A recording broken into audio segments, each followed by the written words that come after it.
You can track your food every single day. You weigh it, you log it, you hit your numbers, and you can still be completely wrong about how much you're actually eating. I see this stuff every single day as a registered dietitian. And here's the part that nobody tells you. Tracking was never about being exact. It's about being consistently close, kind of accurate. Most people get that backwards, and that's exactly why the scale won't move if you're trying to lose weight and accomplish your goals, even though they're doing a lot of the right things. So today, we're not just going to talk about it. I'm gonna have you grab your phone, you're gonna open it up. Well, maybe you're watching stuff on your phone, but at least you'll be able to refer back to this because we're gonna be setting up your tracking app the right way together, the same way that I do it with my coaching clients. And by the end of this, your app will be set up right. You'll actually understand what you're doing and why.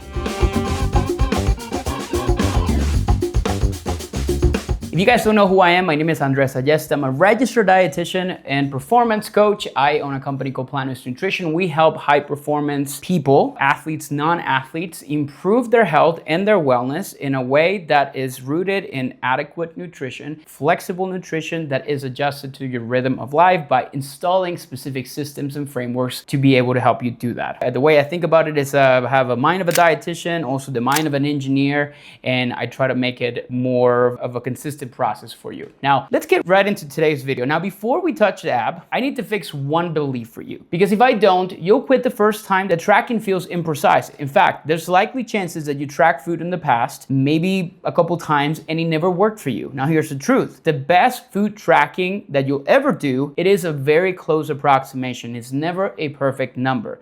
Similarly to the calories you calculate on a calculator as far as what you're supposed to be eating. Your goal is to get consistently, honestly close, not to be a food scientist. And there's two reasons being perfectly exact, it's nearly impossible. Number one, food labels are never exact. There's a legal margin of error that is built into every label. You can see something has 2 grams of fat, it could be 1.5. And even when you scan a barcode, you are logging an average. The food in front of you isn't the exact sample that was tested in a lab when they did that. So the number, it's always going to be a close estimate. Second, we make dozens of tiny decisions every single day that never make it into your app or into the log.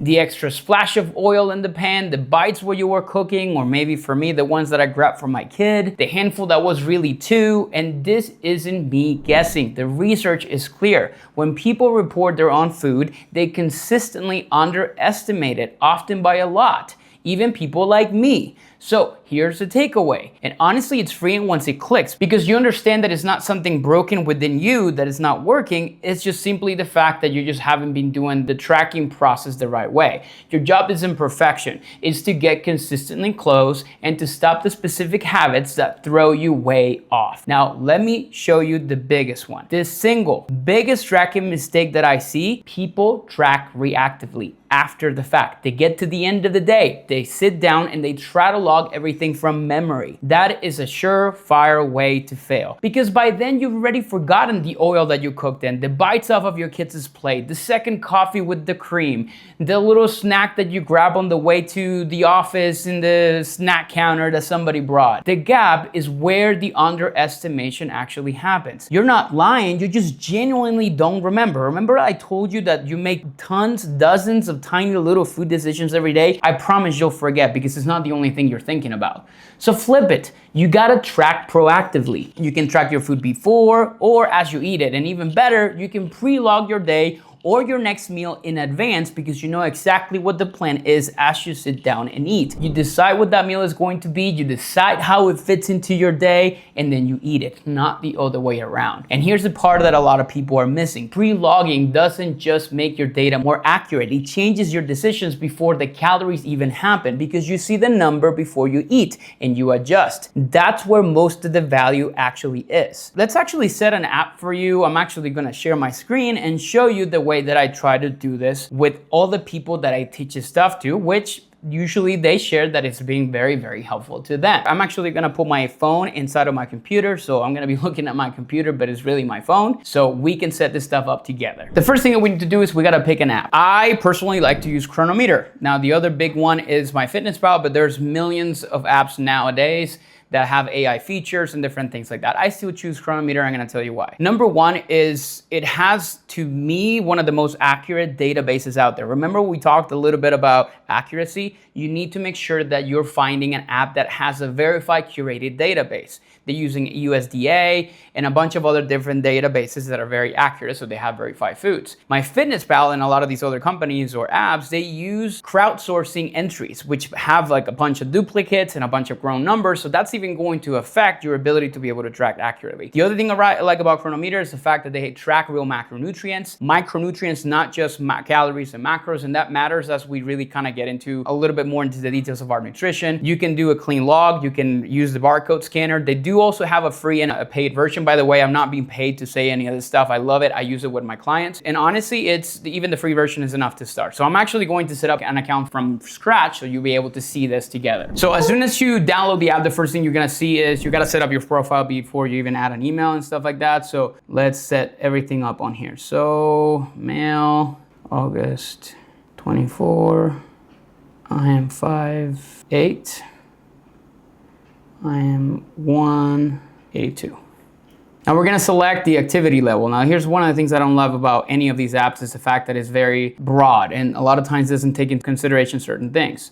I think I'm a person who's lightly active because I don't move a lot. I do exercise, and I think there's obviously something in there. Let's say I want to lose some weight. I want to lose about 10 pounds. It gives you a weight loss goal. I typically start very conservatively. You don't want to start too aggressive because typically that's going to be a very big abrupt calorie change, and that's not what I recommend. Okay, so now that we downloaded the app and we have everything already set up, now we're gonna go ahead and do the next piece of it that a lot of people usually get wrong, which is actually setting up your targets the right way. Every single nutrition tracking app, like I said earlier, typically sets stuff up based on your nutrition calculation. In this case, this is exactly how this app does it. You'll typically go into the more section, and on their profile, you added your information already. And then when you go into targets, your calculations are based on two things: your energy expenditure, how active you are, and at the same time, the specific weight goal that you may have in place. In this case, when I go to weight goal, remember I set it up to be 0.25 pounds per week. That is conservative, and this is like to start. That is what defines the calorie targets that you're going to be looking at. I still don't love that.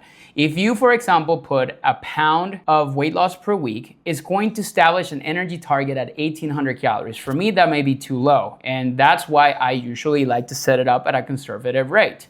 Now, here's 0.5 pounds per week, 2,100 calories. That's a pretty good place to start. The second thing that I do, especially if you're new to tracking, is I'll go into targets. I'll go to macro and energy targets. This is pretty cool too in Cronometer because you don't have to pay for this. In other apps, you had to pay to be able to adjust your targets. I'm going to, number one, switch this over to fixed targets because I'm able to put grams that I want to have.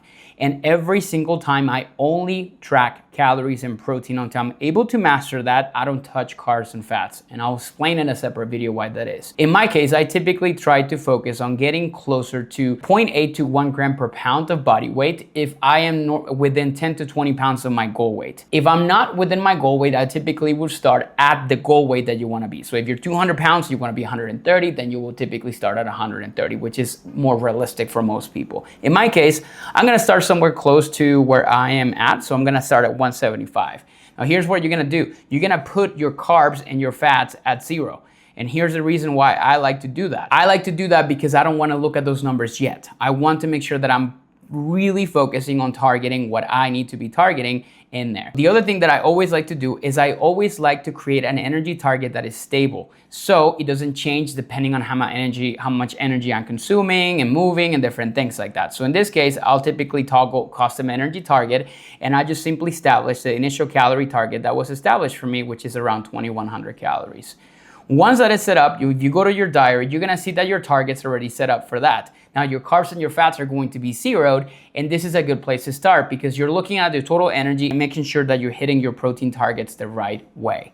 That is the right way to set up an app when you're starting out, that in a way that is just consistent with something that is also realistic for you. Now, that is a crash course on how to set it up. Now, you need to adjust that based on 2 to 3 weeks of real data, and you need to be logging consistently and as precisely as possible. Your exact numbers are always going to depend on many different things on you, like for example, your body, your history, your activity. And this is why I don't ever set those numbers and just keep them just like that forever, right? This is the piece that we need to dial in a little bit more. We created a free nutrition tracking toolkit for you to be able to do it on your own. You're going to be able to check that on the description so you understand exactly how to do this the right way. Now, that's just the method, and in terms of obviously what I use. We talked earlier about perfect not being the goal. We don't want to be perfect. So the question becomes, well, how precise you should be. And this part that I'm going to explain is very, very different. You got to think about precision when it comes down to tracking as a ladder with 3 rungs or 3 steps. And the skill is going to be depending on the level or the rung that you choose to use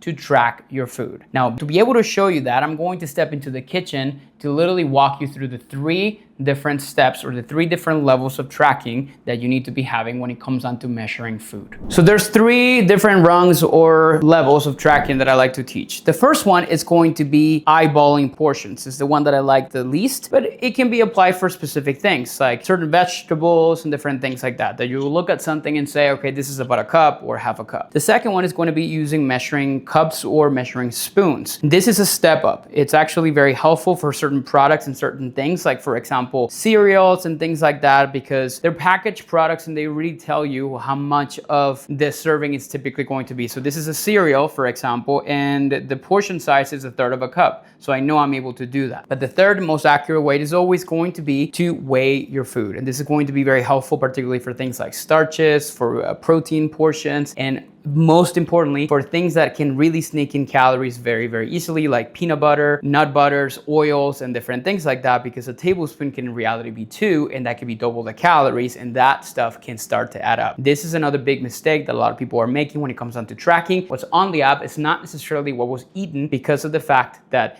the way that you were tracking or measuring your portions was not properly accurate. So what we're gonna do is we're gonna take this cereal, I'm going to first eyeball it. Then we're going to see, was that eyeball portion accurate with the 1/3 of a cup that we just talked about? And then we're going to also weigh it out. One of the things, particularly on packaged products, is always on the label, you're going to see that you can see the cup, the portion size usually in cups or spoons or stuff like that. And also within parentheses, you're gonna see the amount in grams weighed. That is the number you're able to see here. I love to use grams. I think it's the most accurate way to be able to represent specific portions.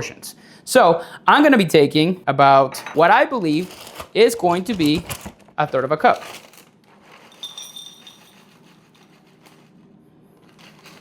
That's what I think is 1/3 of a cup. Now here's what we're gonna do. We're gonna take 1/3 of a cup and we're gonna see if we were accurate. If we add 1/3 of a cup in there, that's going to be about 136 calories. I'm going to pour it in here to see if that was accurate. Okay, so this is 1/3 of a cup. There's still cereal left over on there. So that means that that was not perfectly accurate. So I definitely have more than 136 calories. I'm gonna pour it over here now again. And 1/3 of a cup should be about 30 grams. So what we're gonna do is I'm gonna tear this scale. I'm gonna put it here at 0. And we're going to see if this was accurate, which we already know, at least from this portion size, that it wasn't. So I put this on 0. We zero it out and we're gonna put the units to grams. And then we're going to measure it and see what it is. This is 44 grams of cereal. The portion size is 30. I had 50% more of the portion inside of this, and what I thought was actually 1/3 of a cup here with a little bit extra is actually even more. It's literally 70 or almost 65 more calories that you're having in something you thought was less.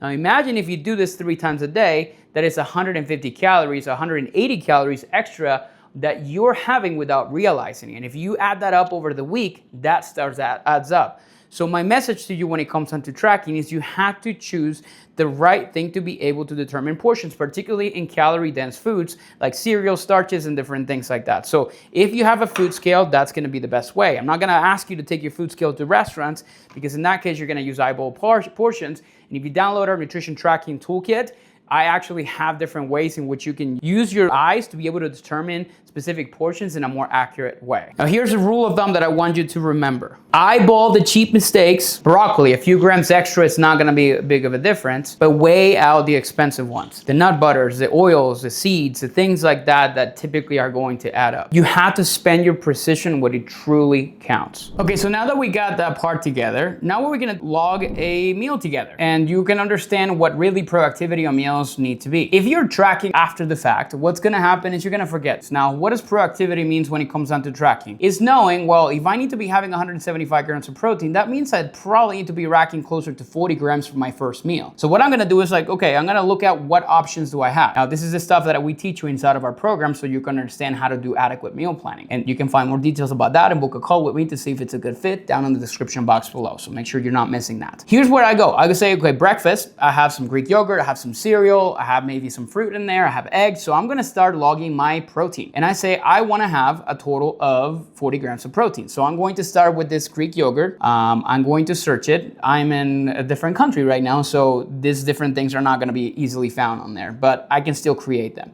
So I'm gonna find some non-fat Greek yogurt plain, and I'm going to say, okay, 100 grams of the yogurt is 10 grams. So let's say I'm gonna do 200 grams of the yogurt. That's gonna give me about 20, or it's going to give me about 20 grams of protein. That's a pretty good start. So then I already know that's exactly how much I need to be weighing out, or at least how many cups, depending on what you're searching for. We still need a little bit of protein. Let's say we're gonna do some eggs. Okay, we're gonna find, let's say we're gonna do 3 eggs on here, or let's say 2 eggs. Okay, that is putting me already at 33 grams of protein. Let's say we wanna have the cereal that we just talked about that we wanna have. So we're gonna find this little thing that I already added on here, and let's say we're gonna do 1/3 of a cup. That's already 400 calories. And well, we wanna have, let's see, maybe a little bit of apple, maybe a little bit of fiber into that. So we're gonna grab this apple. Again, we can weigh it out if we wanted to. Again, you don't have to do this in the kitchen, but you know, my point is like you can like pre-plan it depending on what you're trying to do. So this is 130 grams of an apple. I'm gonna simply search for an apple. I'm gonna add that on there. So apple, just a regular fresh without skin. That's 133 grams, so I already know exactly what it is. Perfect. So that is a 475 calorie meal. It has 36 grams of protein, not quite where I want it to be. I can add an extra egg, or I can maybe add some egg whites. In fact, let's do that. And let's add 1 medium egg, or let's say 1 large egg white alone. And look at that. It's almost at 40 grams, which is exactly what I needed to have, and 500 calories, which is still within my calorie target. Now, here's what I did. Now, but by the time that I get to the kitchen, I know exactly how much of this I need to add, how much of this I need to be putting in, how much of the apple, how many eggs I need to be cooking.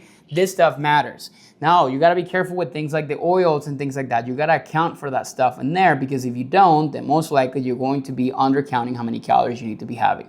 This is the advantage of doing proactive tracking, which allows you to really be good at putting stuff before you actually have it. So that is it. Your app is set up the right way. You know how to set up your targets. You know exactly how precise you need to be. Now, the one thing this can do for you is dial in your specific numbers and adjust them as your body responds over the next few weeks. That's the actual coaching part, and there's a difference between guessing and knowing. So here's what I want you to do. If you want the exact set of checklists that I just walked you through, the 9 features are turned on Cronometer, and how I set up targets for my clients, check out the description box. We have a free gift for you. It's literally the nutrition tracking setup kit that we created for you. So you're able to do this on your own if you don't want to go back to rewatching the video. Now, if you just rather have me build your plan with you and adjust it as we go, I work with specific people who are really serious about high-level accountability and management of their own health, not just their nutrition.